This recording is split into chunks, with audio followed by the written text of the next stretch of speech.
Hello viewers. நீங்க கேட்டுட்டு இருக்கிறது வெறு ரிவ்யூ. நான் தான் உங்க வெறு. நாம இந்த வெல்ல பார்க்க போறது ஷெயின் டாம் அண்ட் கலையரசன் நடிப்புல வெளிவந்திருக்கிற மெட்ராஸ்காரன்ங்கிற தமிழ் திரைப்படம் எப்படி இருக்கு அப்படிங்கிறத அந்த வெல்ல பார்க்க போறோம்.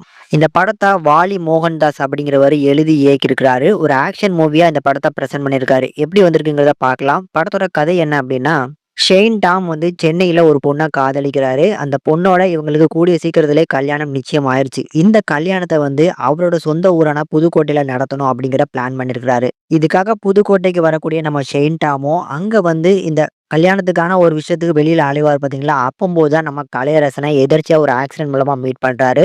இந்த ஆக்சிடென்ட்க்கு அப்புறம் ஒரு சில விஷயங்கள் திருப்பி திருப்பி இவங்க 2 பேரும் மோதிக்க ஆரம்பிக்க, இதுக்கப்புறம் நம்ம ஷெயின் டாமோட வாழ்க்கை எந்த மாரி மாறுது? அவருக்கு எந்த மாரியான ஸ்ட்ரகிள்ஸ்லாம் வருது? அதுலேருந்து மீண்டு வந்தாரா?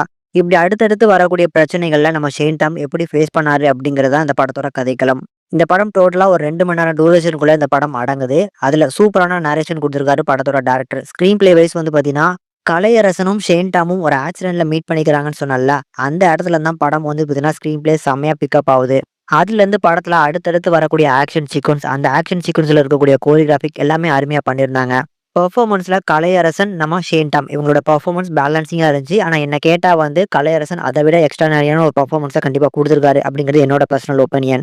அதுல கலையரசனோட கேரக்டர டிசைன் பண்ண விதம், அதுக்கு குடுக்கப்பட்ட லுக் வைஸ்மே நல்லா இருந்துச்சு. அந்த கேரக்டருக்கு அடாப்ட் பண்ற மாரியான ஒரு பெர்ஃபார்மன்ஸ அவருமே ஹோல்ட் பண்ணியிருக்காரு அந்த கேரக்டர்ல. ஷேன் நிகம் பெர்ஃபார்மன்ஸ் நல்லா இருந்துச்சு. இந்த படம் தான் தமிழ்ல அவருக்கு டெபியூட்டட் ஃபிலிம். ஆனா நம்மளுக்கு ஆர்டிஎக்ஸ் அப்படிங்கிற ஒரு படத்து மூலமாவே தமிழ் ஆடியன்ஸ்க்கு அவர் பரிச்சயம் ஆயிட்டாரு. இருந்தாலும் முழுக்க முழுக்க ஒரு தமிழ் படம் அப்படிங்கிறது இந்த படத்துல தான் அவர் நடிக்கிறாரு. சூப்பரா பண்ணியிருந்தாரு. இத தாண்டி ஐஸ்வர்யா, கருணாஸ் இவங்களோட கதாபாத்திரத்த பார்த்தீங்கன்னா, ரைட்டிங் வைஸும் நல்லா இருந்துச்சு. அவங்களோட அப்பியரன்ஸுமே நல்லா இருந்துச்சு. ஹீரோயினா நடிச்ச நிகாரிகா. அவங்களுக்கு இன்னமும் பார்த்தீங்கன்னா, ஸ்பேஸ் குடுத்துருக்கலாம். அந்த குடுத்த ஸ்பேஸ்ல அவங்களும் அவங்களோட டீசென்ட்டான ஒரு பெர்ஃபார்மன்ஸ கண்டிப்பா பண்ணி குடுத்துட்டு போயிருக்காங்க. இந்த படத்துல நம்ம சாம் சிஎஸ் தான் பார்த்தீங்கன்னா, பேக்கிரவுண்ட் ஸ்கோர் அண்ட் பிஜிஎம்ஸ் போட்டிருக்காரு. சாங்ஸ் நல்லா இருந்துச்சு. அதுலயுமே அந்த மேரேஜ் வைப்ல வரக்கூடிய சாங்ஸ்லாம் நல்லா ஒர்க் அவுட் ஆச்சு. ஆன் ஸ்கிரீன்ல தியேட்டர்ல பார்க்கறதுக்கு ஒரு நல்ல எக்ஸ்பீரியன்ஸா இருக்கு. ஓவராலா படத்துல பெருசா எதிர்பார்ப்பு இல்லாம நான் உள்ள போனேன். ஆனா ஓரளவுக்கு பார்த்தீங்கன்னா, என்ன திருப்தி படுத்துச்சு. கண்டிப்பா ஒரு பார்க்கக்கூடிய ஒரு படம் அப்டின்னே நான் சஜெஸ்ட் பண்றேன். கண்டிப்பா ட்ரை பண்ணி பாருங்க.